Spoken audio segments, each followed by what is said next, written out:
So affiliate marketing. This second session is about affiliate marketing. Affiliate marketing is a channel of marketing with an online business.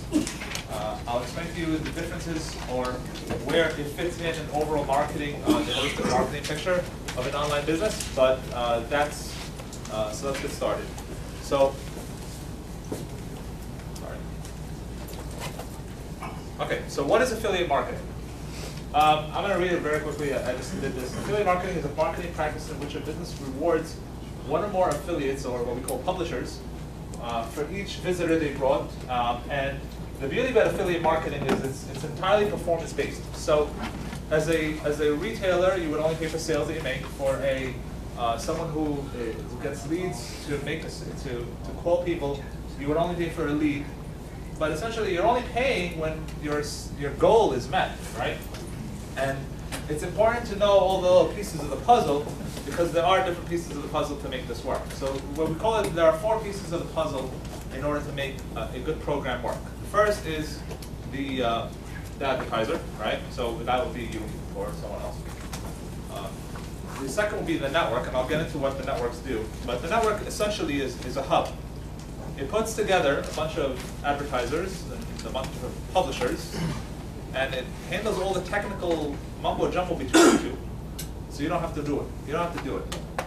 The third is what we call a publisher. We'll get to what publishers are. But in a nutshell, a publisher is a site that would promote what you sell or your service. And the fourth is the customer. Well, it all happens with the customer. If they buy, great. If they don't, well, it's okay. Not so great. Now, affiliate marketing in the overall picture of a business accounts for about 15% of overall revenue. So in the last couple of weeks, we spoke about email, we spoke about AdWords, we spoke about social networking. We didn't discuss SEO, but SEO is a big part of it. And now we're talking about affiliate marketing. All of these channels essentially are just drivers. They're touch points of how consumers reach your brand or your product or your service. And affiliate marketing should account for about 15% of it. If it accounts for more, great. But that usually means that the other channels are just not performing up to par. And if it accounts for less, it just means you have more room to grow. So, again, how is affiliate marketing different from other forms of marketing? Like I said earlier, it's a performance-based channel. Let me explain a little bit of detail what I mean by performance-based. In a lot of the other classes that we discussed earlier, or last week and the previous week, as an advertiser, you would put out money on a table. You put money on the table, and you're taking a chance whether people will buy or not. For instance, in AdWords, right? I buy a click for 80 cents a click, or 70 cents a click, or 20 cents a click, right? But all that does for me is get a consumer to my site to interact with my product on my site, my brand, and whatever.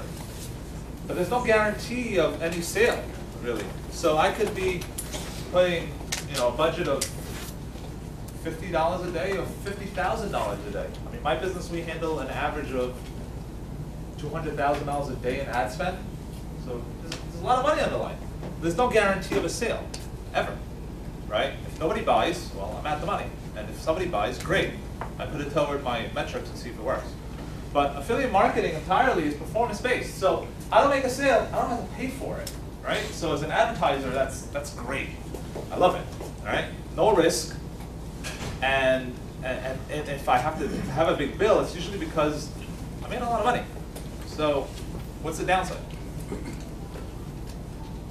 No, in this form, I'm sorry, it took me about 2 hours to put this together, and I kind of did it. I wanted to, I didn't want to spend too much time. Like, there's not a lot of technical details to affiliate marketing, as is with AdWords and email. So I'll try to, be brief about it. But I kind of put together what a goal is, right? So different businesses have different goals, right? In a retail business, the goal is to sell a product. I guess in a lead business, whether you're in insurance or mortgages or in other forms of services, the goal is to get a lead, because that lead gives you something to call or to interact with in order to complete a transaction, right? It's funny, we just signed today with a dating site, and the dating site gives 100% of the monthly cost to the publisher. So essentially they're making nothing, right? But all they're doing is they're saying, well, we'll pay 100% of what we make, not because we want to get the subscription cost, because we want to get the data on the user. So we want to pay out the most amount of money so we can get, and sometimes we'll even pay over, right? That's their goal. Their goal is data, not necessarily dollars of sales. So that's, in a nutshell, what affiliate marketing is. But really we have to kind of figure out, well, how do you make it successful? Because one thing that advertisers kind of don't realize sometimes is that just because you're not paying for that click, and we live in a click world, CPC world, and everything costs money, doesn't mean that someone else isn't paying for that click. So when they pay for the click, they're going to be looking at the same thing you are on your pay-per-click program. Am I getting ROI? Am I getting enough visitors? Is my net too big? Is my net too small? Am I structuring my campaigns right? They're going to be looking at all of that. So we kind of have to figure out, well, what's the happy medium of me paying them enough to drive me sales and enticing them enough to risk their own money on my brand? Because essentially, they're going to be my customers. So these are 3 very popular publishers, and I'm going to walk through each one of them and what they do. e-Biz is like rebates, except with no R, like retail and e-tail. And what they do is they're classified as a loyalty publisher. There are different types of segments. There are different types of publishers, and we segment them. So loyalty is a segment of publishers, right? And again, publishers are the ones that promote your product. So you want to, let's say, use your affiliate marketing channel to promote all the different sales you have in the month of March or the month of February. Like, let's say February. This year was a leap year, right? Did you guys get leap year sales? Once in 4-year sale. It's the same sale they had 2 weeks ago, except they call it once in 4 years. They make a big deal about free shipping or 25% off, and they ran 25% off 2 weeks ago, free shipping every other day of the week. It happens all the time, right? But this is a great location that you want to send all these promotions to, because guess what? It's promotional based. These publishers are goal based. They want to make a sale, so they're going to choose the sales that you have because those are better converting offers for them. And they have different ways of promoting what you sell to their customers. And we segment them. So we segment them once by something called loyalty, and I'll get into all the different segments in the future slide. Loyalty is a segment of publishers that have a loyal user base. These users keep coming back to them. I'm an e-Biz customer. Everything I buy for my office, I buy from e-Biz. Or at least I use e-Biz to start what I'm shopping for. Why? Because I get a rebate, like e-Biz, back on my purchase. How does that work? Well, let me get into the mechanics. If you're an advertiser and you sell shoes, all right, I keep going back to shoes on my example. And your pay-per-click advertising says, well, my ROI is 10 times. That means I spend $1, I make $10, right? It's pretty easy. So I might say, well, in affiliate marketing, I want to be able to pay $10 or 10% of whatever I make as a commission for my publishers to drive me that sale. So what e-Biz does is says, okay, we'll take your 10%, and we'll give 5 to the consumer, we'll keep 5 for ourselves. So that way we know that, well, these consumers are going to come back to us because we're keeping this bank account on them. And every time they purchase using us, we're just, crediting their bank account with us. And when they get to 50 or 100 or 20 or 25 or whatever the setting is, we send them a check. Great. So that's one publisher that is a very strong publisher, right? Another publisher is called Fat Wallet. Similar business model, right? Loyalty, but they add a little essence of a coupon part to their site. So, how many people here shop online? Wow. Okay. How many people look for a coupon before they finalize the transaction? Okay, great. So you're that consumer that's looking for a coupon. So if you're an advertiser putting out coupons, right? You're putting out a coupon for the purpose of people finding the coupon, otherwise why put it out, right?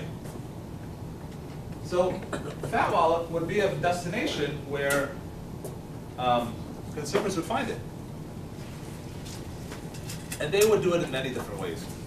So they have a user base of about 4 million users. So they'll email blast their users all the latest, greatest coupons, most used coupons, because they get that data from their advertisers. But they'll also ask you, what do you like? Who do you shop by?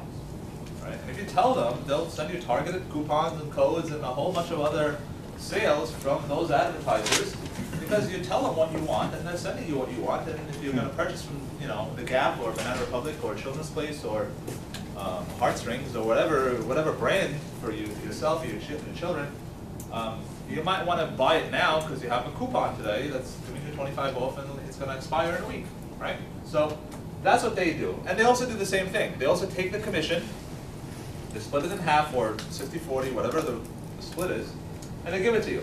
And they give you the split, and they keep the other half. So they keep it coming back. That's the way they do things. I don't know how many people have heard of uPromise.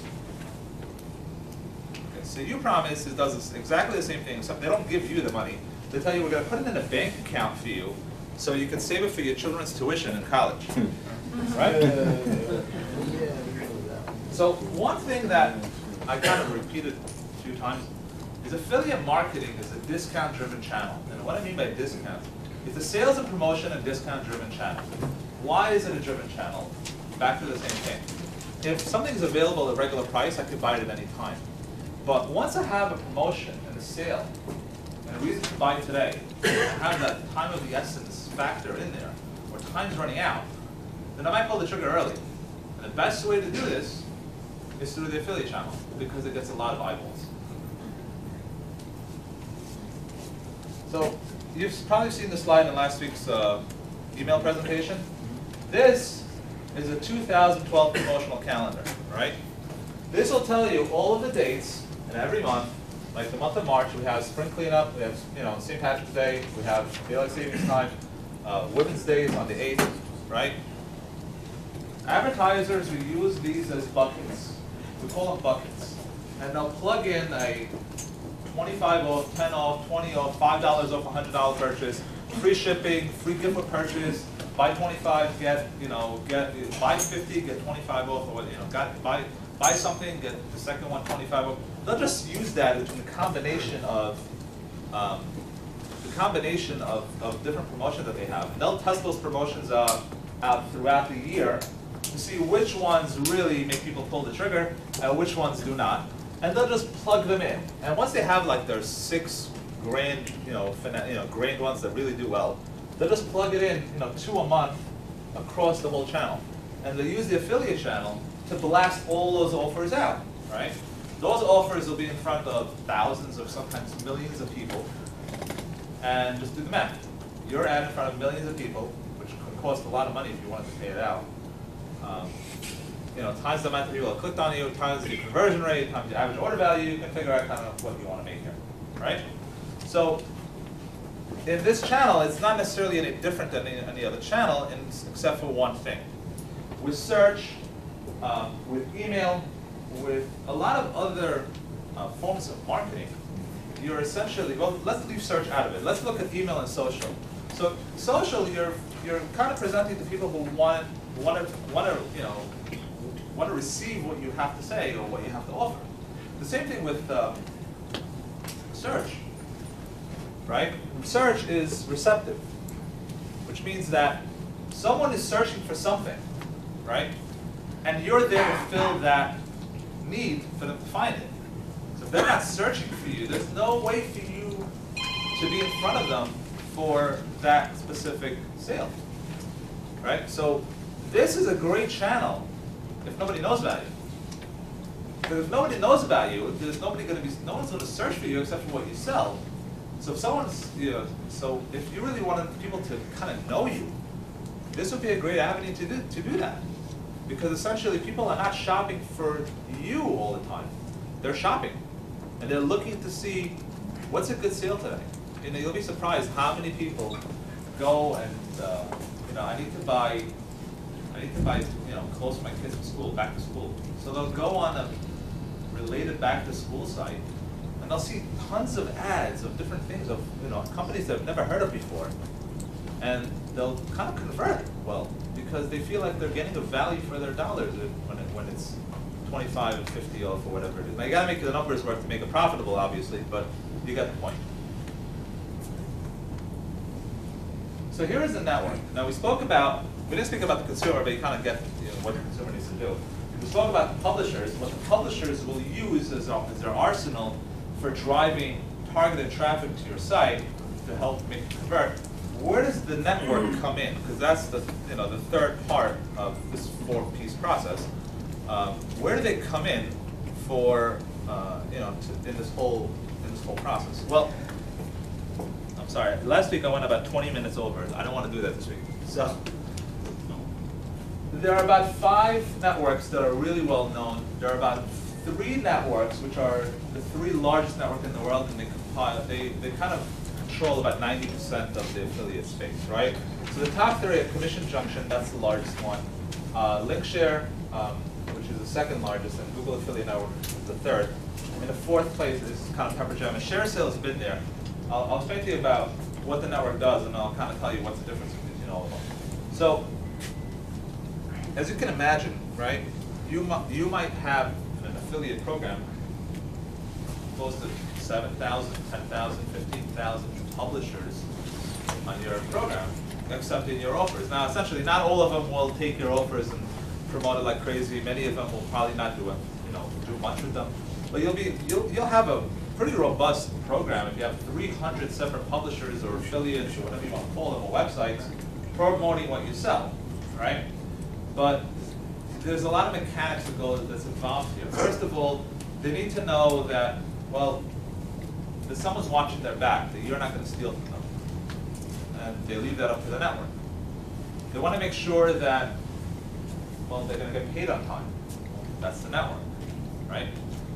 As a publisher, if I have relationships with every single one of you, and I have a receivable from every single one of you, it won't work, right? So what they do is they go to the network and they say, well, we'll plug into your technology. We'll take all your data feeds. We'll plug into them. We'll take all the banner space and all the other APIs that you have to see how well we're doing, and we'll plug into that so we can measure how successful we are with each advertiser, right?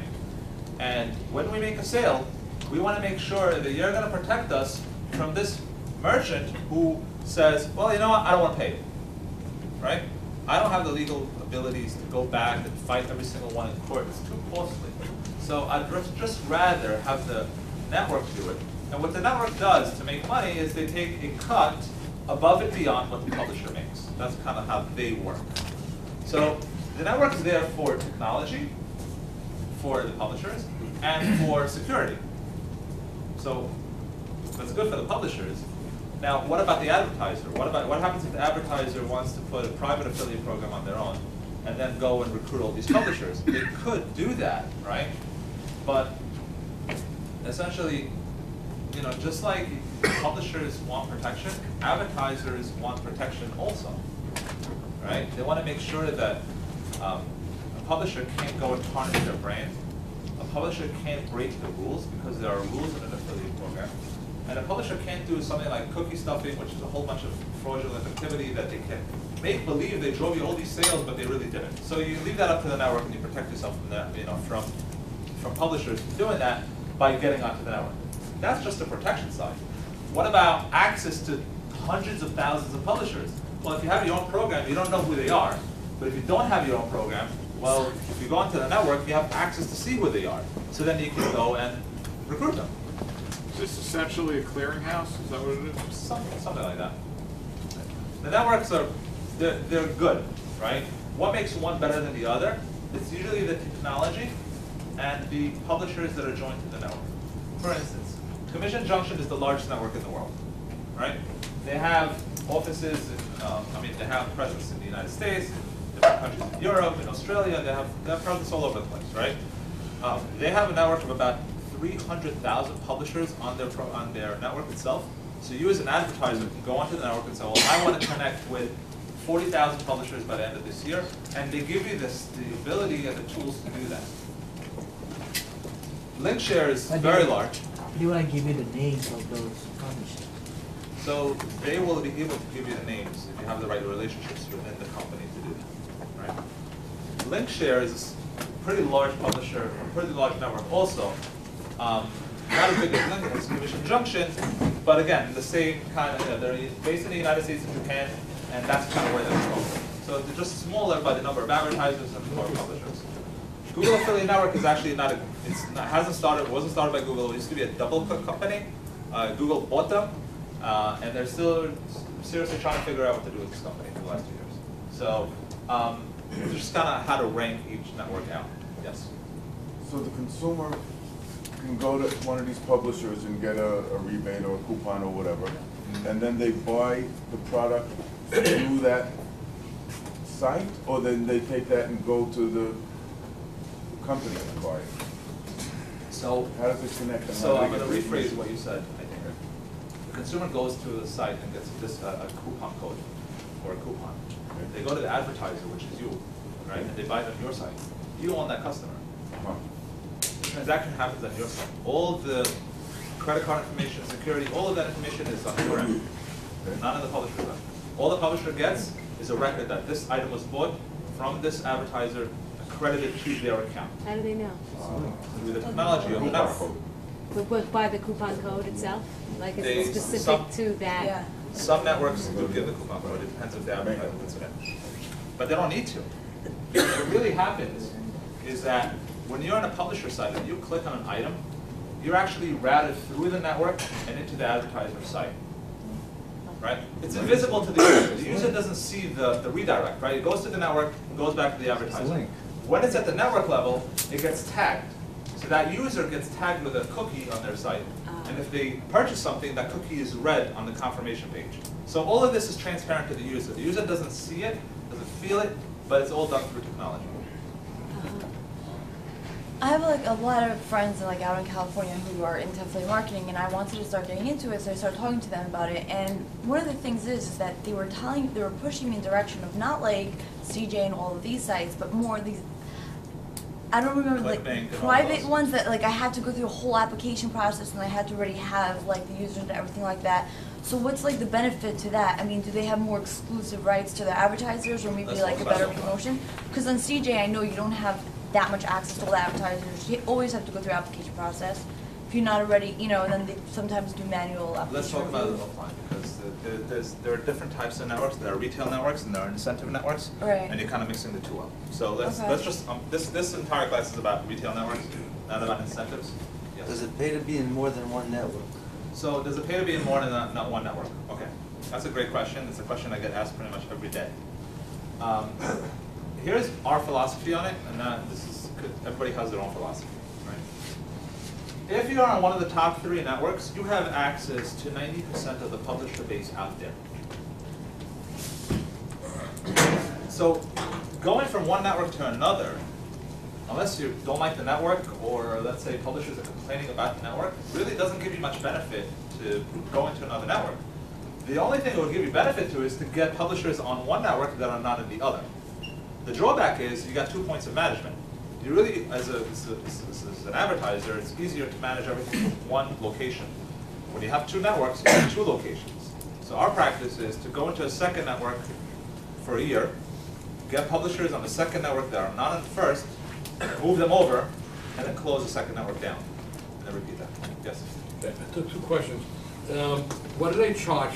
What do they charge for this? And also, what do you do? You just sign up, and then you have to scan all of their customers, so to speak, and connect with them directly, or they set up the connection? So the costs vary by network, and you don't have to scan anything. You would have to integrate something called a pixel on the confirmation page, and the rest is done programmatically. So they just get you all the advertisers, people? They get all of the, they will see all of your sales if you allow them to, Right. but they will report what sales they drove. But how Or many claim to companies that actually promote these things will they connect me to? So there are thousands of publishers on each network. if you have any more questions, I'll take it offline. Okay, sure. So we can keep going. Okay? Thank you. All right, so different types of publishers. This is something that we spoke about, the loyalties and all of this. So there are different types of publishers. So let's go back to coupon publishers. You probably heard of, if you're coupon clippers, right? You heard of Retail Me Now, right? Because it's the most popular coupon site in the world. So these publishers, coupon publishers, they basically take your coupons. Now the coupons can come from you as an advertiser, right? And the coupons can come from other users, like Retail Me Now, who put up a coupon code used at this advertising, right? Some of them you're authorizing everybody to use. Some of them could be a one-time use coupons. But essentially, these set of publishers really just looking for coupons. Loyalty we spoke about, so I'm not going to get back into it. Search publishers. Well, you know, there are many ways to get traffic. The most popular way is to do it through AdWords or Bing and paid search. That usually means that publishers will do that also. They'll go out and spend their own money on specific products and drive traffic to it. Now, let's just say if you have your own pay-per-click program, you might not like this because it'll drive up your cost. But if you don't have your pay-per-click program, this might be a great solution for you, right? Bloggers is something that Ted was talking about, mommy bloggers, right? Everybody thinks it's about selling children's wear. You gotta get mommy bloggers. If you want to sell makeup and you're selling baby furniture and you're selling clothes and you're selling handbags and shoes and everything else, everything is about mommy bloggers because they love to write about it. Not only do they love to write about it, this is a way for them to make money on their writing. And most mommy bloggers don't know how to do that. So we have, like, let's say, we know close to 6,000 different mommy bloggers, but there's thousands more to find. And each one of them, writes an article once, so let's see, a week or 2 weeks, month, about something they like, a Chanel bag or Cole Haan shoes or Ugg boots or whatever it is. And we give them links in order for them to post where to get them, right? And we'll give them 4 or 5 different advertisers that they can go to. Obviously, all of our advertisers. I'm not trying to sell my company, don't think that. But I'm just telling you practice what we do. And it gives them the ability to monetize on their traffic, right? Deal sites. So this is a very popular segment that kind of rose since the world turned over 2 years ago, 3 years ago. Everybody's looking for a deal. If it's regular price, I don't want to hear it. I'm not interested. I'm only interested if it's 50 off and that's it, right? So there are deal sites out there who really are very, very, they're looking for deals. They're really looking for deals, and there's a lot of them, right? A deal could be on electronics, which is very popular. It could be on pretty much anything. Popular deal sites are like Slick Deals and Ben's Bargains and a whole bunch of them. Those are tech focused. There is Shop It To Me, which is a service that if you give it your your most wanted brands like Armani and Hugo Boss or whatever brand you want, right? They'll send you the 50 off offers on anybody who's offering 50 off on these brands or 20 off on these brands. If you kind of tell them what you want, then they'll email it to you on a daily basis. And social, which is also very popular. I'll give you an example of a social publisher. It's very, very small. One publisher came to us and said, what we do is we allow people to promote products and then they'll plug into our technology and we'll make them a publisher of our publisher account. So it's like a 2-step publisher account. So you as a person on Facebook, let's say, I love buying these, these widgets, right? And someone clicks on it and ends up buying the widgets that you promoted. Well, you're going to get the commission for that without becoming a publisher, but you really are becoming a publisher of this other publisher. Pretty smart. So, what's an example of social publishers? So there's a few Isaiah. of them. Social affiliates? Sorry? There's a few of them. I'm going blank of the name, I'm sorry.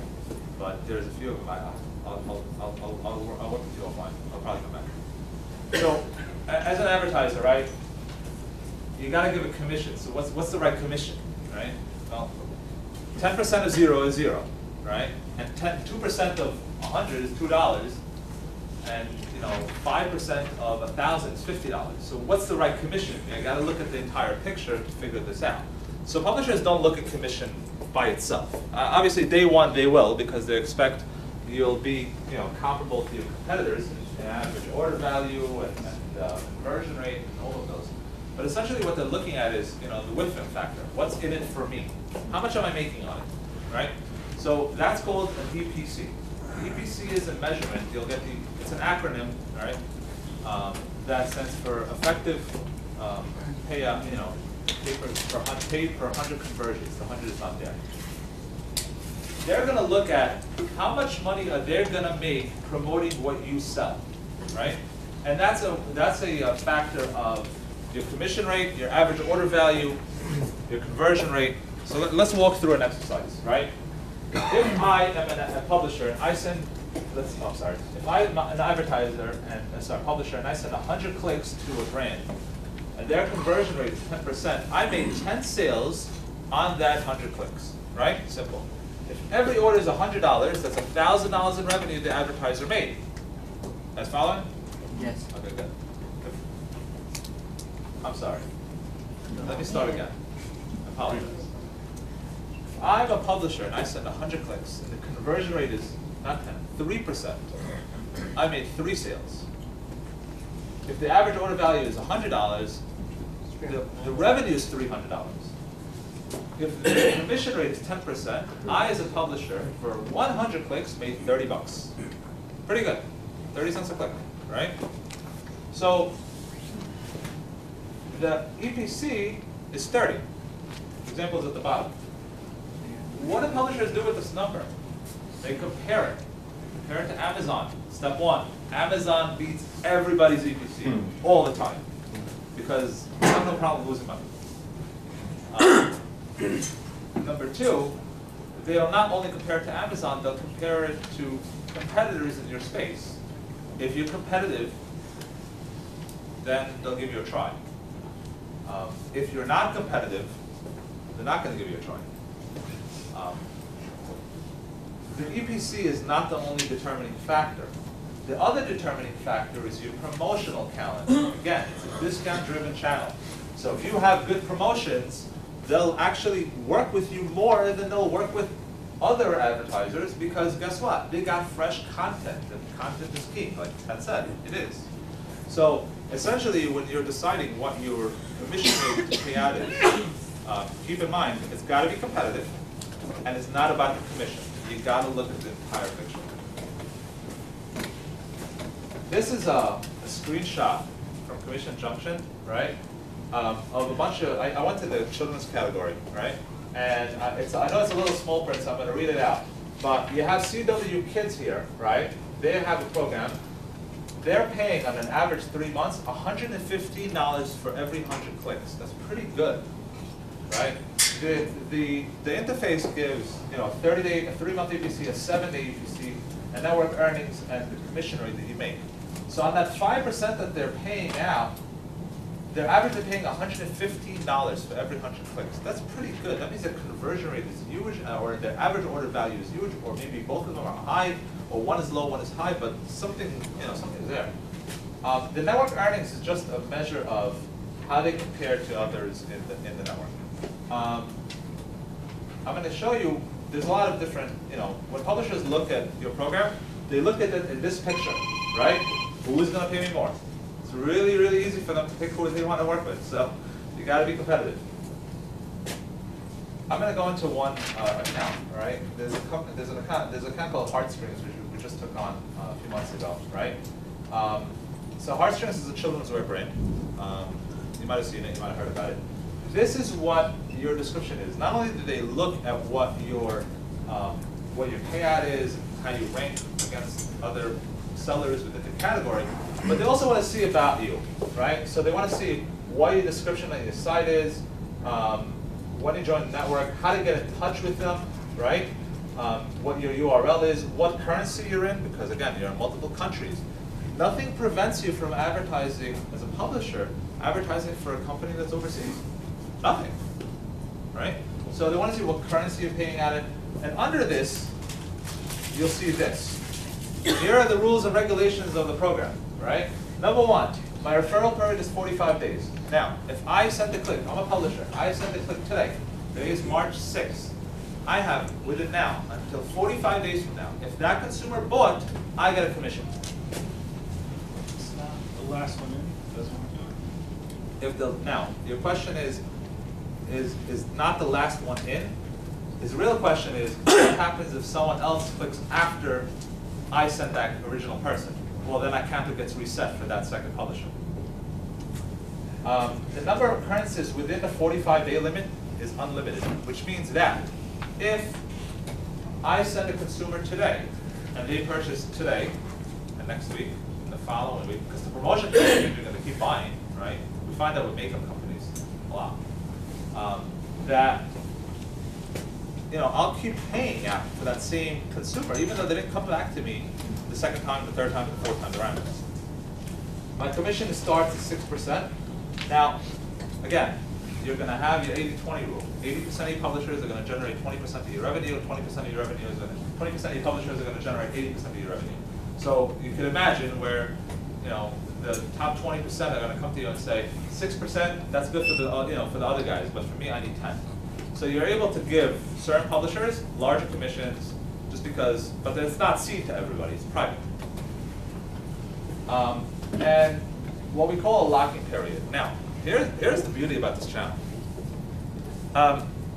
In PPC, if somebody buys something and returns it, I lose money, right? In this channel, if somebody bought something and returned it, I get my commission back. Let me repeat that. If somebody bought something and returned it, I get my commission back. That's great. There's no risk. How do you track it? How do you track it? It's all technical. It's all feeds and, you know, data that's going back and forth between the advertiser and the network. But it's done once, and you never have to look at it. But when you say in this channel, what do you mean? In affiliate marketing channel Oh, versus in paid any- search okay. versus any other channel. All affiliate. Right. Is there a statute of limitations to that return? So there is a statute of limitations every time. This is actions locked on the 10th of the month, right? So that means if I make a sale on February 29th, that commission gets locked on the 10th of March. Not a lot of time to make that return, but if my return rate is, you know, 2% or 1%, sometimes I'll just plug that into my commission. Or if I offer a 30-day return policy, some networks allow you to go up to 60 days of a lock. But remember, 60 days of a lock is not great sometimes for publishers because, again, they shelled out money today, they're not getting paid for another 60 days until it gets locked, and until the network pays them is another 30 days, they're 90 days out. Any business will tell you, nobody wants to get paid in 90 days. And then you can do something called the performance incentives. So if certain publishers reach goals, like sales, and it's written here, like, you know, sales greater than 500, 1,000, they get larger percentage. Again, the bigger publishers are going to come to you and tell you, I'm going to drive you to 20,000 in sales. I want, you know, 10, 12% because that's what you're offering to the public. I just want it flat out, even if I drive you less. And sometimes you don't really have the choice, but eat it. It's good. Once the sale is made, that your repeat business goes back to the same person. Is that a question? Well, once, yeah, once, that's my question. Once someone does click and buy, Sorry? once somebody clicks and buys on something, if they're a repeat buyer, Right. how long does it stay in your commission? So the question is, once somebody buys something, if they're a repeat buyer, how long do they stay? It's this 45-day referral period. Unless they... So if they bought and 45 days go directly back to the site or from some other... Right. It depends on your study. You can set the number of occurrences to 1. That means after the first purchase, they cannot claim commission unless they come through the channel a second time. You can do that. Or you can set it to unlimited. You can set it to 2 or 10 or 50 or whatever you want, right? And the referral period is, you can set the referral period since when they click, how long after that am I still liable for that commission if they buy, right? Under here you have something called policies, right? So you see search campaigns, protected SEM bidding policies.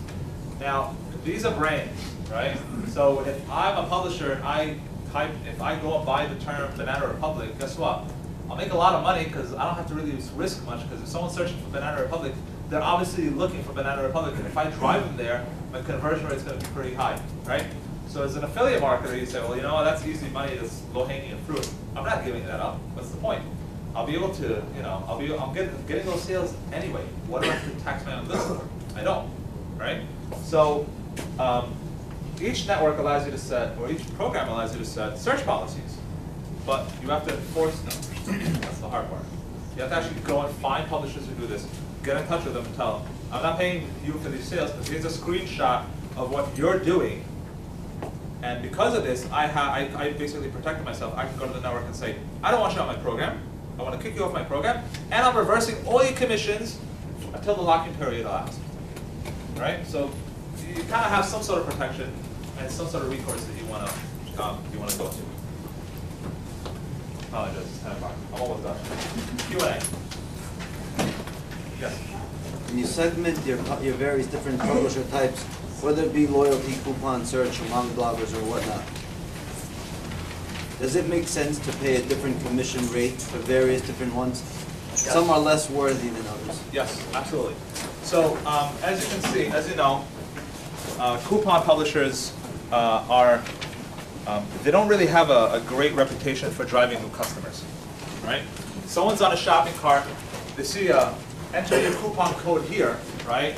So that consumer was already on your site, they're actually going through your checkout process, and you know they see the coupon code, so they say, oh well, you know there's a coupon out there, let me go find it, and they end up clicking on the coupon. They click on Retail Me Not site. Retail Me Not says, well, I drove you that sale, but you know for a fact that those consumers are on your site already. What's the point, right? So a very common practice is to take the coupon segment of publishers and give them a very small percentage. You have to classify them as closers. Now, there are new customers, and there are customers who are on the fence before they buy, right? So you classify each publisher by saying they're driving me new customers, or they're helping me close sales I wouldn't have closed, or I might not have closed. And you pay them a different amount. Because on the closers, you've already paid someone else to get them there in the first place. Closers would be coupon and loyalty? Would those be the two types of closers? More coupons than loyalty. Loyalty I wouldn't call closers. Really? Loyalty are drivers. If the loyalty program is not there, a lot of times you won't make that sale. Yes? Someone buys something, uses cookies, and then returns it. That never gets tracked. So everything gets tracked through something called a cookie, right? Cookie is a little file that sits on the browser, temporary internet files folder. Every time you go to a website, you get cookies.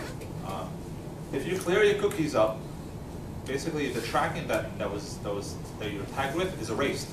So you don't pay a commission for that sale if that user cleared their cookies. If they return it, you wouldn't get your money back. You never paid it in the first place to get it back. I'm But he meant it clears it after the No. If it clears it after the purchase, that has nothing to do with the purchase is done. It's like they bought something, and then they clear the cookies, and then they return it.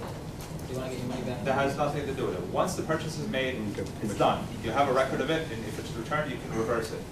Nothing. It doesn't matter what happens after the transactions. It matters what happens before the transaction. When the transaction happens, that's it. It's done. And then if they return it, you have to tell the company they returned it? When you return it, all you have to pass back is the order number of the returned order number, and that's it. You're done. Because it's tracked by the order number by now. Yes? So you're paying the affiliate network guys, and they're gonna go and get you the publishers. Who's paying the publishers? The affiliate network, and you're giving them the money? So Or essentially, how does the affiliate network make their money? where does the money go, right? So you're paying the network, and you let the network do the rest. How does network making money? Am I paying them a commission on top of that, or a monthly fee? So Or every they network charge has a the different, publisher? what's the numbers? Every network has a different fee for what their cut is. For instance, Commission Junction, their publish rate is 30%. So if you're paying out, if you're paying out 3%, you're paying just a little under 1% additional just for CJ, right? Link shares is, depending on the contracts that you have, they have a different one for everybody. And Google is 20%. So if I have a 6% program or an 8% program, I'm going to pay an additional 0.60 on Google, for Google. What should somebody expect their online advertising commissions, pay-per-click to be as a percentage of their business? I would imagine it's going to vary based on business, but there's gotta be some sort of parameter. I mean, it sounds like all the stuff This is based a on. bigger question than affiliate, so I'll answer it very quickly. In retail, it's location, location, location. This is your location, wherever you're advertising, because it could be in a warehouse in Idaho, or Nebraska, or wherever, with, $4, $1 per 10 square feet. So it's about where you're advertising online. So there's no right answer. Every industry is different. Yeah, but what I think maybe, it's like, let's say you're giving a 20% coupon out, okay? Then we're also paying 6%. And we're also paying. Yes. It's just like, it Yes. eats all up into your profit. Yes. Many companies, what they do is they work it backwards, right? They know, apparel is known to sell on, to sell only where there's a sale. Nobody sells apparel, even at retail, unless there's there's a markdown cadence, right? 6 weeks of regular price, then 2 weeks of discount, then another 2 weeks, and another 2 weeks. So what they do is they price it up front, knowing that the first 6 weeks is not gonna sell that much. And then they kind of work the numbers backwards. So where do the numbers need to be in order for me to make my 20 points, 30 points? They just work at it from the beginning. Yeah, it's not great, but it's just the way it is. But maybe can you do it like temporarily just to get your name out and then back off? Right, but again, it might not be good for this channel, because this channel is a discount-driven channel. If you don't have discount promotions that consistently happen, and they don't have to be the same ones, they just have to be consistent to keep going. Essentially, these publishers will just pick someone else.